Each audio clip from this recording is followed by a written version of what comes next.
Le secrétaire général de l'ONU, Antonio Guterres, a lancé un appel d'urgence mondial ce mardi lors du sommet du Forum des îles du Pacifique concernant la montée des eaux dans cette région. Il a exhorté les gouvernements à intensifier leurs efforts contre le changement climatique, soulignant que l'élévation du niveau de la mer représente une menace majeure pour ces îles particulièrement vulnérables.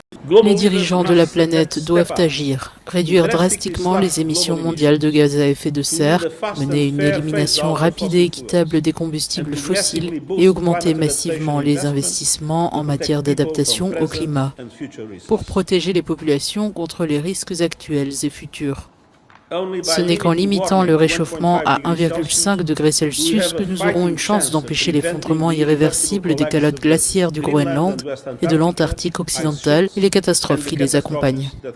Le chef de l'ONU a également mis en garde contre le scénario actuel où le monde se dirige vers une augmentation de 3 degrés Celsius par rapport au niveau pré-industriel. Une telle hausse entraînerait une montée des eaux beaucoup plus rapide, mettant en péril 1 milliard de personnes vivant dans des mégalopoles côtières telles que Los Angeles, Mumbai, Lagos et Shanghai.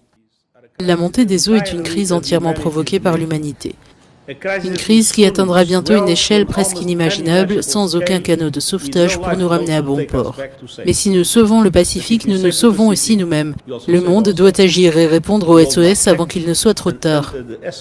Un rapport récent de l'Organisation météorologique mondiale révèle que le niveau des mers a augmenté d'environ 15 cm dans certaines zones du Pacifique au cours des 30 dernières années, alors que la moyenne mondiale est de 9,4 cm. Dans les capitales des Samoa et des Fidji, cette élévation est 3 fois supérieure à la moyenne mondiale. Au Tuvalu, les terres émergées sont déjà si réduites que les enfants utilisent la piste de l'aéroport international comme terrain de jeu. Selon les prévisions, les Tuvalu pourraient être entièrement submergés d'ici 30 ans.